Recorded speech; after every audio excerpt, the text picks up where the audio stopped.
व्यापार बदल कर देख लिए, धन भी हमारा कहीं डूब गया, आ नहीं रहा है, तो प्रयास करना 3 स्थान पर चढ़ाई गई बेलपत्र हमें सुख का अनुभव करा देती। बहुत ध्यान लगाइएगा। पहला, अशोक सुंदरी की जगह। अब ये बेलपत्र जब भी आप चढ़ाएंगे तो रविवार की अगर प्रदोष पड़ जाए, कौन से दिन? रविवार की प्रदोष के दिन ये प्रयोग अवश्य कर कर देखिएगा। ज्यादा बार नहीं करना है, केवल एक ही बार करना, बाबा स्वयं कृपा करेगा। अपने मंदिर में, अर्थात अपने घर के पास कोई मंदिर हो, शिवालय हो, देवालय हो, जहां शंकर भगवान विराजमान हो, शिवलिंग हो, ऐसी जगह पर अवश्य करें। हमें कहीं दूर जाकर ये प्रयोग नहीं करना है। अपने अपने शिवालय, अपने जो घर के आसपास में शिवालय हो वो। एक बेलपत्र अशोक सुंदरी वाली जगह। अब उसको अशोक सुंदरी की जगह पर भी चढ़ाने का तरीका क्या है? ये शिवलिंग है, ये जलाधारी है, ये जल बहता है, बीच में जो मोटी सी लाइन है वो अशोक सुंदरी का स्थान। ये जो भाग है षडानंद कार्तिकेय गणेश जी और कार्तिकेय जी का। जलाधारी मतलब माता पार्वती जी का हस्तकमल। शिवलिंग मतलब भगवान शंकर का स्वरूप। ऊपर से जो बूंद बूंद पानी इस पर गिरता है वो शंकर भगवान की 5 लड़कियां, जया, विषहरा, शामलीबारी, दौतली और देव। शिव जी की 5 लड़कियां ऊपर, एक लड़की शंकर भगवान की 6 नंबर की अशोक सुंदरी उनके चरणारविंद के पास, उनके गणेश, षडानंद, कार्तिकेय के मध्य में। जब हम बेलपत्र चढ़ाएंगे तो उस बेलपत्र को चढ़ाते समय आपकी जो बेलपत्र की डंडी है वो बेलपत्र, रविवार प्रदोष के दिन का ये उपाय है महाराज। ये बेलपत्र की जो डंडी है, इस डंडी का भाग शिवलिंग की ओर होना चाहिए। ये जो डंडी है इसका भाग अशोक सुंदरी पर जब चढ़ाएंगे तो शिवलिंग की ओर इसका भाग होगा महाराज। दूसरी, बेलपत्र को जब हम समर्पित करेंगे तो जलाधारी का जया, विषहरा, शामरीबारी, दौतली, देव।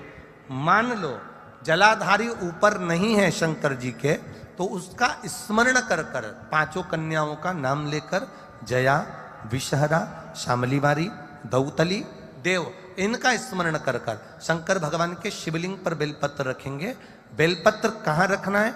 आप अगर यहां बैठे हो तो आपके विपरीत में डंडी का मुख होना चाहिए। ये बेलपत्र की जो डंडी है इसका मुख आपके विपरीत में हो। आप यहां बैठे हो तो डंडी उधर होगी, आप इधर बैठे हो तो डंडी का मुख इधर होगा, आप उधर बैठे हो तो डंडी का मुख इधर होगा। आपके ठीक विपरीत की ओर डंडी का मुख हो।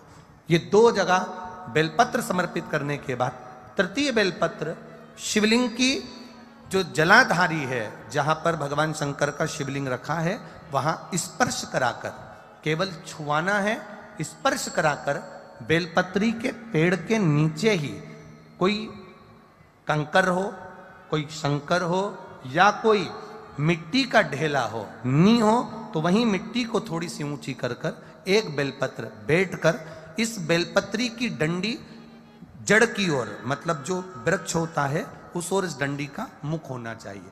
ये 3 रविवार के प्रदोष के दिन शंकर भगवान पर चढ़ाई गई बेलपत्र से हमारा गया हुआ धन भी पुनः आने का रहता है और हमारा जो व्यापार बार बार बंद हो रहा है, शिव की कृपा से एक बार चालू तो चालू हो ही जाता है। शिव तत्व को जाना और निवेदन है सब भाव से करना है, हृदय चित्त आनंद। जो विश्व एक पत्र आया है देखिए,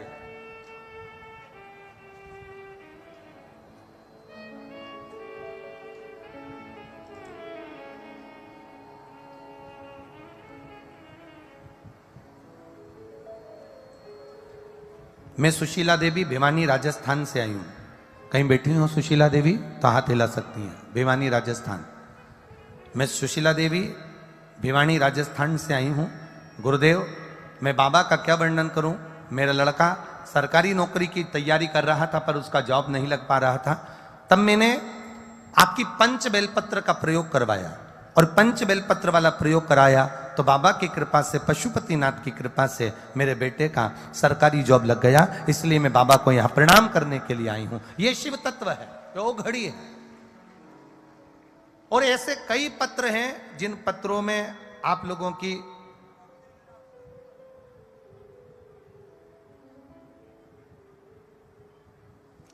नौकरी के लिए आप लोगों ने बाबा से प्रार्थना करी, और इसमें कई पत्र हैं जिनके सबके जॉब बाबा ने लगाए। कितनों का वर्णन करें, कितनों के लिए।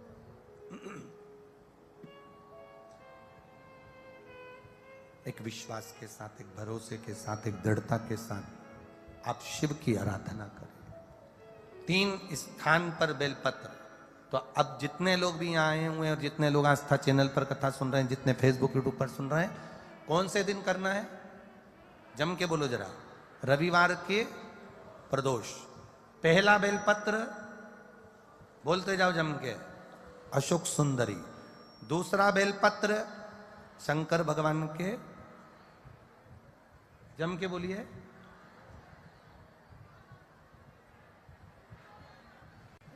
जम के बोलो जरा। दूसरा बेलपत्र शिव लिंग के ऊपर 5 कन्याओं का स्मरण कर कर नाम बोलेंगे सभी। जया, विषहरा, श्यामली बारी, दौतली, देव, ये 5 कन्याओं का स्मरण करके शिवलिंग। तीसरा बेलपत्र जलाधारी, जहां शिवलिंग रखा हुआ है उस जलाधारी पर स्पर्श कराकर, और वो बेलपत्र का भाग ले जाकर बेलपत्र के वृक्ष के नीचे। अब बेलपत्र के वृक्ष के नीचे ऐसा क्या होता है गुरुजी कि बेलपत्र के वृक्ष के नीचे भी बेलपत्र चढ़ाने का फल मिलता है? ऐसा है क्या? तो महाराज कुर्म पुराण अध्याय 23 कभी ध्यान से पढ़ना उसको। स्कंद पुराण को ध्यान से पढ़ना। कभी मौका मिल जाए तो गर्ग संहिता को स्मरण करिएगा।